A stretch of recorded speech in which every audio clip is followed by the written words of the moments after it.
Balcom. Balcom pour avoir une bonne communication. Balcom, bienvenue chez vous. L'Afrique ne sera jamais à l'abri du développement avec la présence de ces formes de gouvernance telles que le despotisme, le népotisme, en un mot, la tyrannie. Une société où l'argent noue et dénoue des relations. Une société où l'homme n'est classé qu'en fonction de sa puissance financière. Bada boum boum, c'est le début du matérialisme. L'Afrique de Thomas Sankara réclame des présidents qui ont l'engouement, le dévouement et l'engagement qui mènent vers le développement. L'Afrique de Nelson Mandela a besoin des technocrates et des démocrates, mais non des dictateurs et des arnaqueurs. Oui, mes chers, elle réclame des juges qui seront au service de la justice, mais non de la vengeance. L'Afrique de Cheikh Anta Diop brillerait en une étoile, non pas avec ses ailes étourdies, mais avec celles dégourdies. L'Afrique de Mamadou Diallo Maodo voudrait avoir à sa possession des hommes de valeur qui seront à la hauteur d'éradiquer les maux qui assaillent la société, que d'être constellés par des hommes sans tête ni trompette. L'Afrique de Patrice Lumumba ne veut guère à faire avec des chefs d'État qui vont frustrer, malmener, rudoyer, médiocritiser leur population, voire même violer leurs institutions.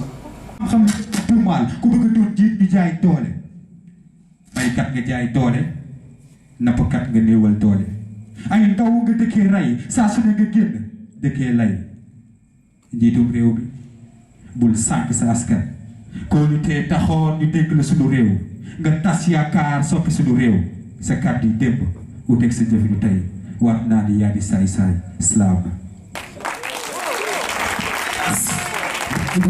Celles qui longtemps séparées se revoient sans être dessus. Elles se reprennent même après des années de dialogue interrompu. Elles ne sont pas toutes indécentes, mais partagent la connivence. Elles s'écoutent avec patience et redonnent l'innocence. Elles partagent les bonheurs, mais quand viennent les terribles moments qui font fuir toutes les pensants, encore elles sont toujours ensemble. C'est pourquoi on affirme que quand on aime quelqu'un pour son argent, ce n'est pas de l'amour, c'est du profit. Quand on aime quelqu'un pour son intelligence, ce n'est pas de l'amour, c'est de l'admiration. Quand on aime quelqu'un pour sa beauté, ce n'est pas de l'amour, c'est de l'attirance. Mais quand on aime quelqu'un sans savoir pourquoi, c'est ça le vrai et sincère amour. Et le Seigneur est pour qu'on s'y ajoute. Les faux amis se taire seront de pires ennemis lors du jugement dernier. Donc, ayons l'amour entre nous, sous la réalité et la sincérité, mais aussi avec l'admiration et la correction.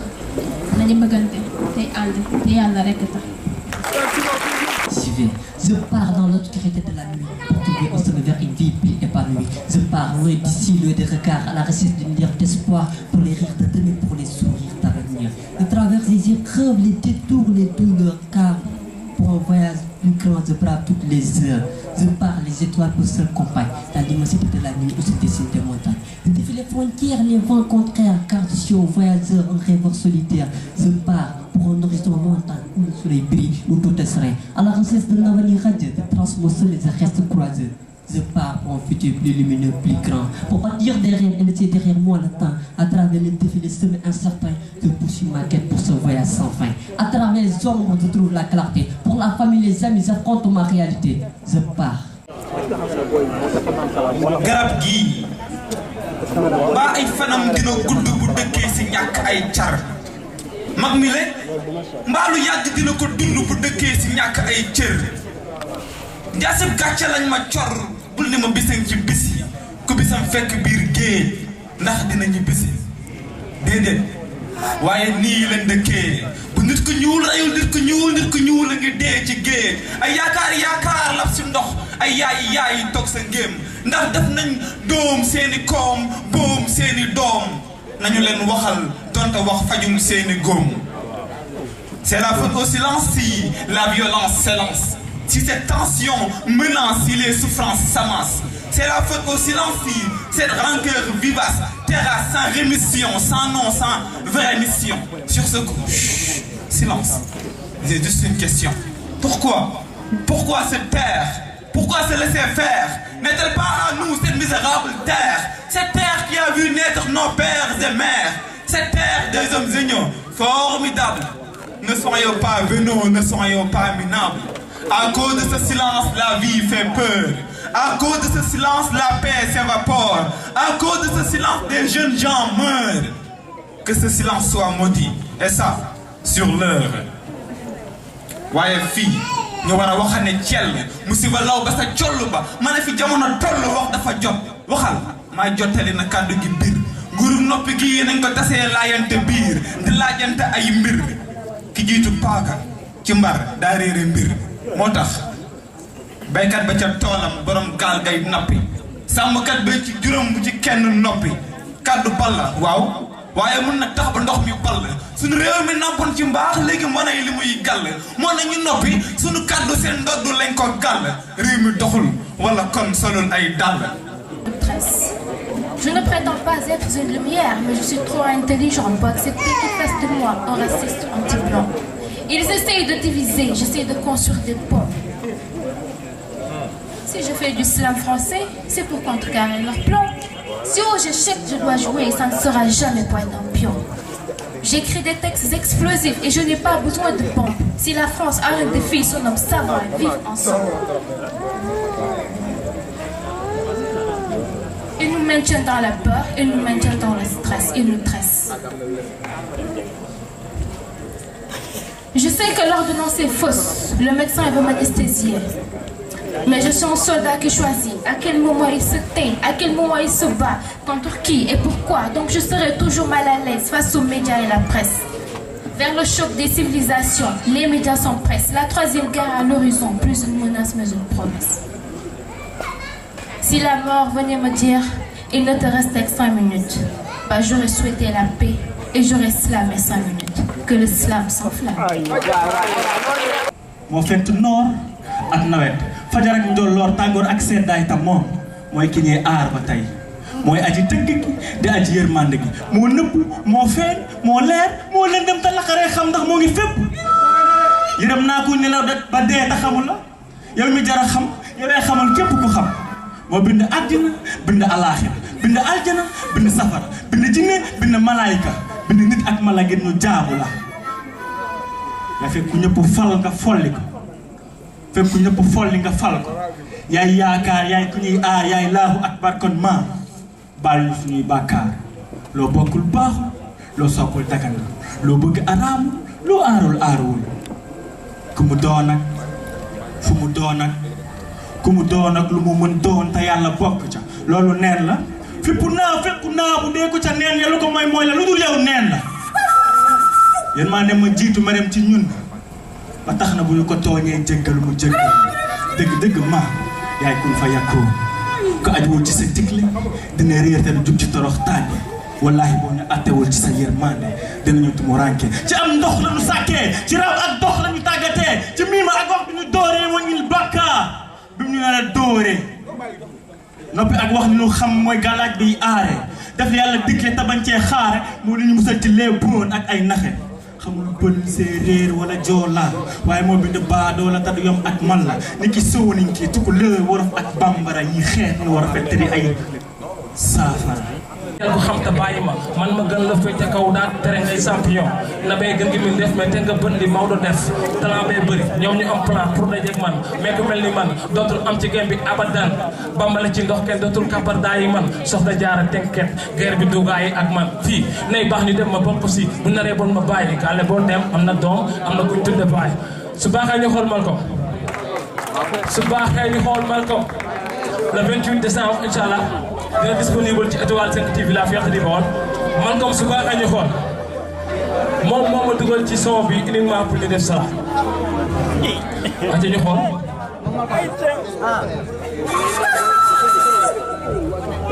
moom la mooy ok di ko jox ku kan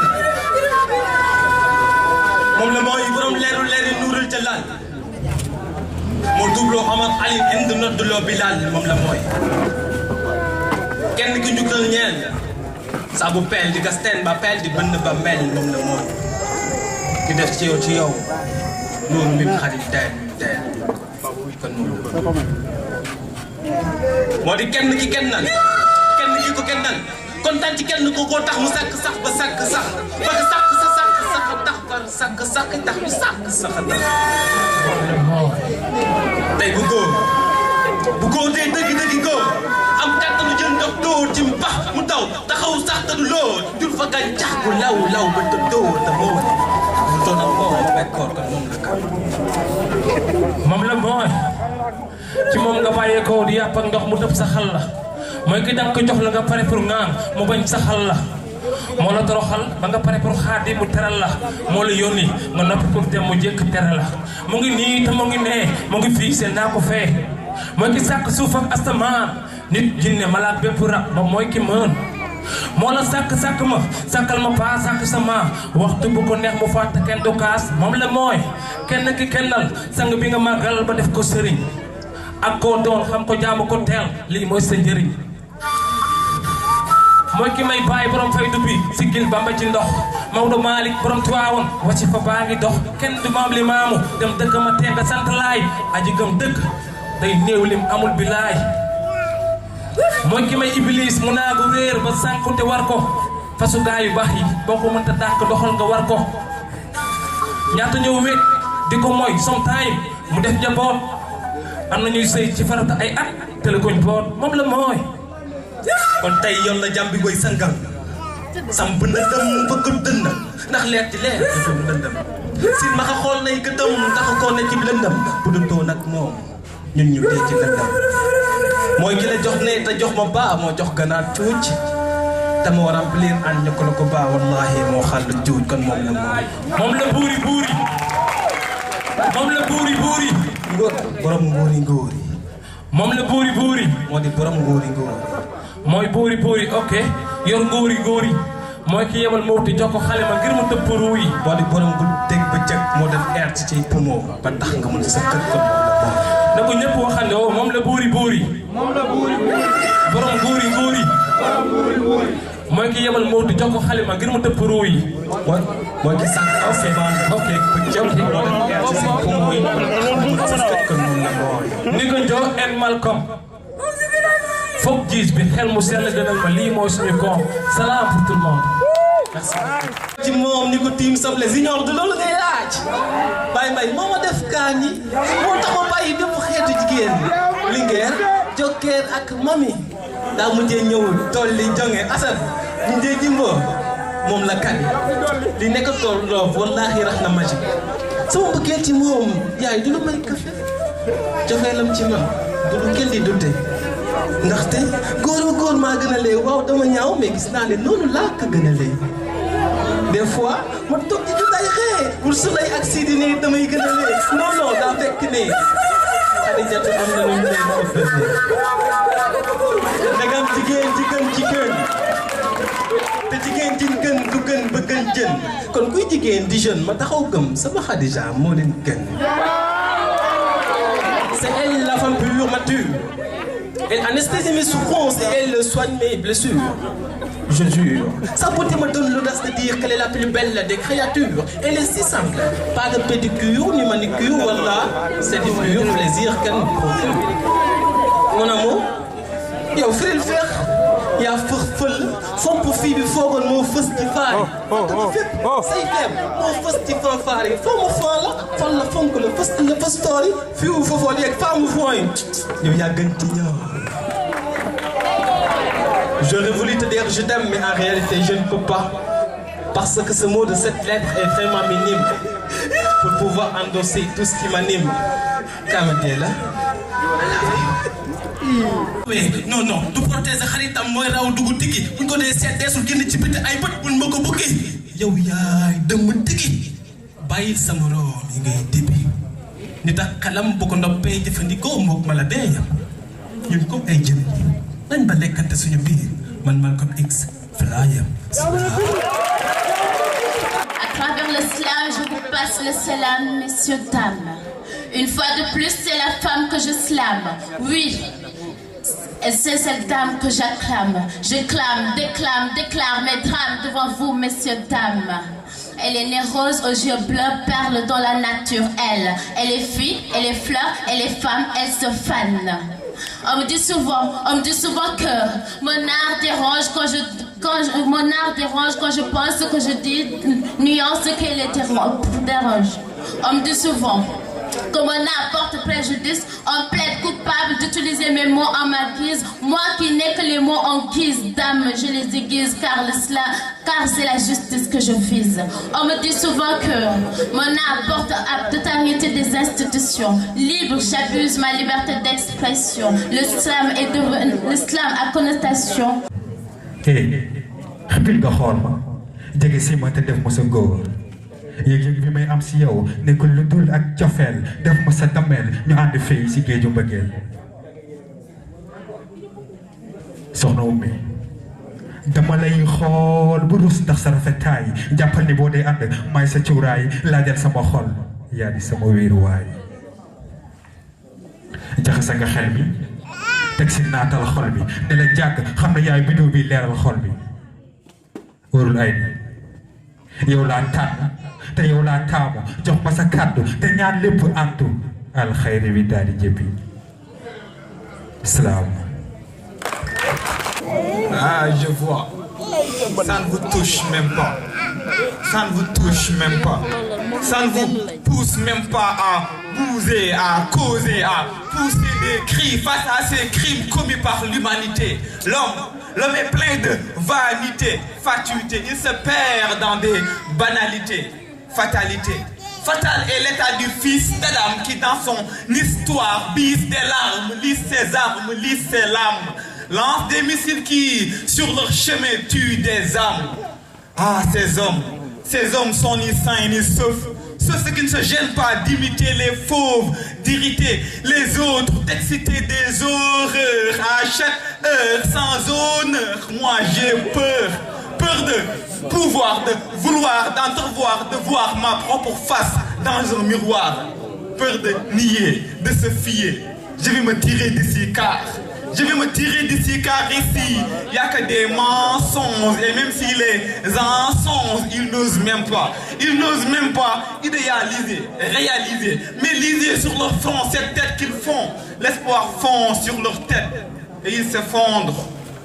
Je vais me tirer d'ici car ici, le mal s'étire. Et que la vie et la mort s'attirent. Et pour se sentir un peu mieux, je me tire.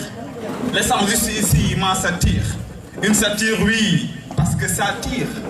Et que mon cœur est saturé, et que mon char des mots, je vais tirer sur mes semblables qui semblent ne pas saisir, ne pas avir, voyant cette violence qui viole la vie, cette voracité qui vole des vies, cette vanité qui vole des vies, perd, et qui fait que des vies se perdent. Percussion, persécution, des personnes perdent sans caution. Explication sans persuasion. Il n'y a que la haine qui s'expose, le mal s'expose, le mal s'explose, non, exploit, expire, le sexe s'exprime par des morts, par des remords, par ce sort sordide. Dites-moi de me taire. Dites-moi de me taire, car je n'ai qu'une feuille et mon stylo pour soulager tous ces cœurs en deuil. Dites-moi de me taire, je suis un peu trop soliloque. C'est juste que j'ai de la trouille en regardant mon époque. C'est un texte dégoûtant, j'y vomis toute ma peine.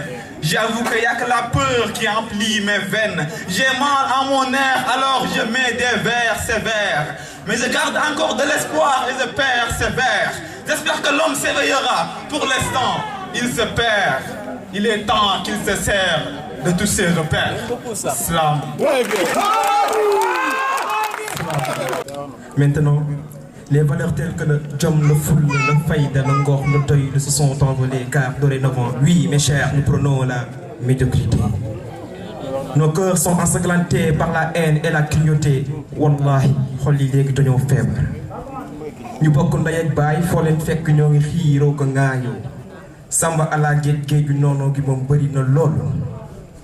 Yow borom bi da lay dénk am wala comme ba si sax xam nga tee ko ne doo ko bokk ak kenn ma ni am ak comme su la ko yàlla dénkee danga ko war a bokk ak jaam yi te sax soo koy bokk ak jaam yi dafay gën di law ba faw waaye xam-xam gi nga koy xamale ci ay njàngale ak yeete ci waxtaan rek borom xol bu xat bi ak borom xel bu gàtt bi mën na jël sa bakkan ci ay simili xoolal ma sama la baax soo gën a yaax bien bâti et bien ficelé yàlla jox la dooley góor xamal la ni que liggéey rek moo wóor nga jël sa dooley góor di dóor jigéen nga baal waaye da ngay ndiroo góor jigéen man nag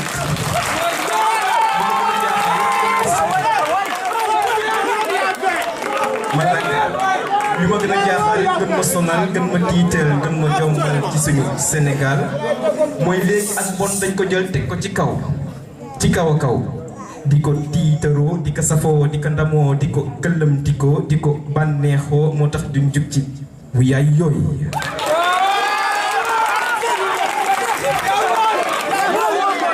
mag wax nga teg ko ci ànd nga yaakaar say bëbët dina antu yow kan yow mi may déglu del woddu say kàddu di dëkkut di koy càmb bàyyi faal ya rek teggin deful kenn yambar njaxlaf tamit taxul nga rambax dëgg la réew mi metti na loolu ndax waxkatu dëgg kenn joxatu ko gëdd rax ci tool yi as tuut ñoo lay bëgg dañ lay romb di la dëgg di la gëdd amaana sax nga sëgg ñu sikki lëg dóor lëg mbëgg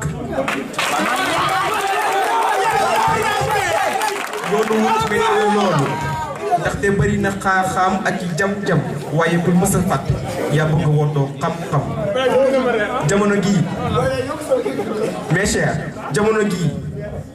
jamono gii way jur yi yaram tuñ ñu ndongo daara yi tayal nañ ñu moo tax valeur yi réer nañ ñu malheureusement cette terre nouvelle est parsemée d'une jeunesse écervelée des cœurs ensanglantés des politiciens inconsidérés des parents étourdis et un peuple endormi.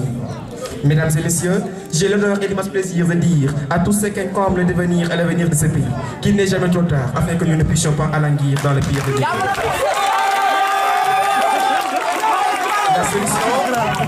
La solution à cette équation suscite une réflexion et un examen critique de la raison qui nous mènera vers le point de base jugé primordial, crucial et fondamental qu'est l'éducation slave. Je maîtrise les lettres, français parce que la France a colonisé mes ancêtres, mais mon esprit est libre et l'Afrique de Sankara n'a aucune dette.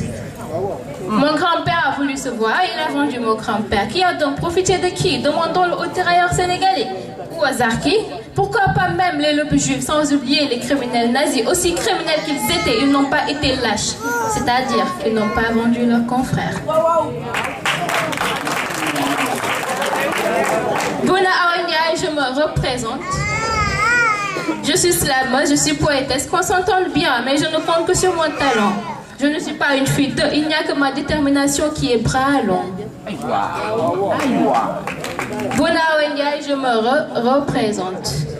Plus je connais les hommes, plus je risque de faire la tôle. Est-ce un égo ou une rage méditerranéenne? Bouna Awandiaï, je me nomme. Je suis une armure, la progéniture d'une sacrée guerrière, la grand-mère de l'islam français. Bouna Awandiaï, je me nomme. Je suis la rêve de Thomas Sankara dans mes rêves les plus profonds. Ils sont des stars, moi je suis un artiste. Je pratique un art triste. C'est pour cela que je ne suis pas là pour leur faire entendre ce qu'ils ne veulent qu'entendre. Slam. doyloo ci man mën naa toog di rab ay fan yi fan rab di déglu pen rab bu gumba yi di tëbbi teen rab bu amul fen rab si dëttanu yi tëdd pen ak ñu toog ci nen li bëgg a tukki dem ba seen tëccen rab si dialogue bi boole islamo ak chrétien ñu naan ma lii du neen rabaguma dinaa dee ci seen yaaga namp weer yaaga ruube coow li jib sa teen te mosuma abu baax mosuma mat fi benn taat mais yàpp xaj bu sedd sof me nañ ko taaj léegi classe bu dem ba indi paf me nañ ko raag léegi man dama infidèle ci rab moo tax awma idole rappeur yi sooni aba sow lay sotti sow bi ci boor ndeysaan ci jaanu xol yi yàgg metti biir 37 ci tuulu yàgg laa boo tiir fi benn juin moo fi am te maa koy tiir kaaru bandi baa ngi Malick Mignoran et c'est l'islam demandés sur scène. Ils sont demandés sur scène bu gaaw. Yeah, ils sont là, pétris de talent, ces jeunes. En tout cas, ça a été trop serré. Oui, félicitations à vous. Anamu gaaw ñun suñu léppay gaaw. Malick jëlal benn Seydi Salam jël benn Malick kan moo génn. Voilà, Malick Mignoran sera le premier sur scène. Après ñu am Seydi Salam, merci beaucoup à vous. Donc Seydi Salam sans plus.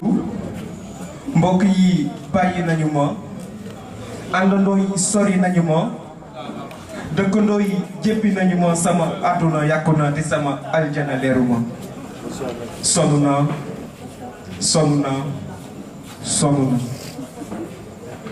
dem na ba nga xamante ni sàngara moo nekkoon sama xarit bàyyi woon naa julli muy mel ni duma doomu jullit waaye alhamdulilah bi ma amee yaay ju mel ni kii ba ma ñëpp dawee moo ma téy ba ma doon weet moo ma doon wettali ba ma jugee ci jubali taxawaat ci xàll bi moo que le miséricordieux vous gratifie d'une longue et belle vie, oui, qu'il a sont ainsi. Moi, vous vous êtes battu avec cette armure si dure et laborieusement, afin que ces maîtres des créatures vous procurent cette époustouflante progéniture. Yaay, da nga yàgg route ci tool bi toppatoo gàncax gi yàlla jàpp ci wàccee ndoxam bi moo tax mbay ñu nat na loolu ba foo ko nat weesu na ko foo ko séntu romb na ko foo ko yaakaar ëpp na ko. da nga yàgg ruuj ci tool bi doonte xam nga ni dafa fënax yàgg taxaw koo xam nga ni tamit di nga pëtëx waaye terewul nga gëm yàlla moo tax yàlla wan na boppam wan na ni mooy borom te amul morom. sama mbëggeel si yow sa mbëggeel si man après lii c'est indescriptible inextinguible un sentiment inénarrable mbëggeel boobu ku ma aar moo ëpp doole Jal Diop Sangomar mbëggeel boobu moo tax léegi fu ma teg tànk bi may ràññee di ma ñee ñii di ma ziyaare ñee di ma bëggee ñeneen di ma soppee mu jëral ma ay soppee.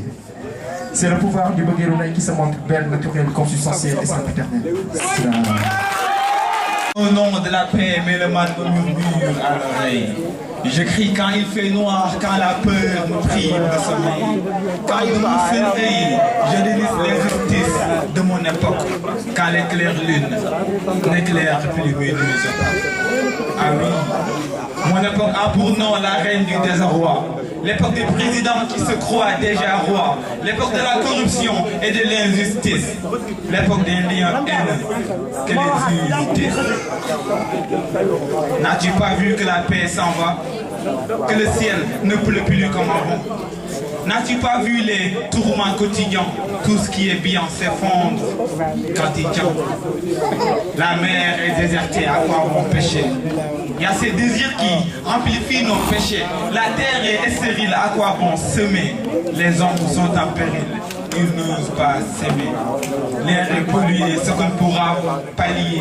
La famine devient familière, ce qu'on ne pourra pas nier. Et quand je vois ces horreurs causées par l'humain, je me demande que deviendra le monde de demain. Je tiens de mes deux mains ce livre de l'histoire du monde. Je trouve toutes sortes de choses immondes. Et j'ai mal. Et j'ai mal, mais ne me donnez pas de comprimés, vous ne m'avez pas compris. Ce sont les cœurs déprimés qui me font si mal. Ne priez pas pour moi, mais pour vos sales esprits. La méchanceté humaine est à l'état maximal. J'ai mal quand je vois le monde dans sa mauvaise tournure. Rien ne tourne avant, et bien ça qui me torture. Jamono dafa lënd lënd yi lëndëmal yoonu ëllëg. Pandemi wuree gullu ko ci teeyul di nga gëlëm ngay sàkku ngërëm mbaa dërëm yéen si bokk yam di yomb nga xam fi nga jëm ndax fi nga jugee la ëlëm.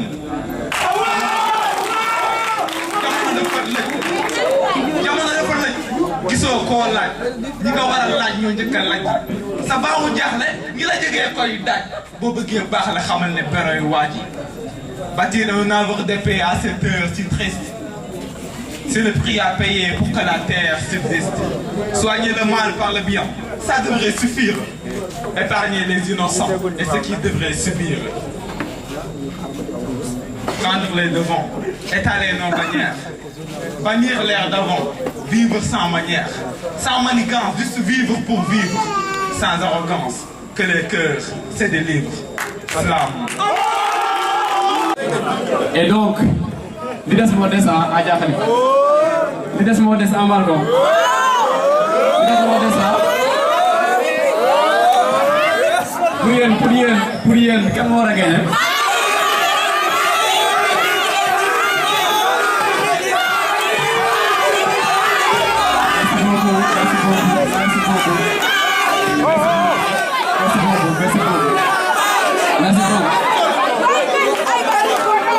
Merci beaucoup. Léegi voilà dama leen di laaj benn affaire mooy ngeen compter 3 2 1 après ma joxe résultat yi. Seydi Islam. Seydi Islam. En tout cas compétition bi macha allah neex na Nerna Kawena, Machallah, merci encore une fois de plus. Malcolm, merci à toi d'avoir pensé à la jeunesse diobelloise.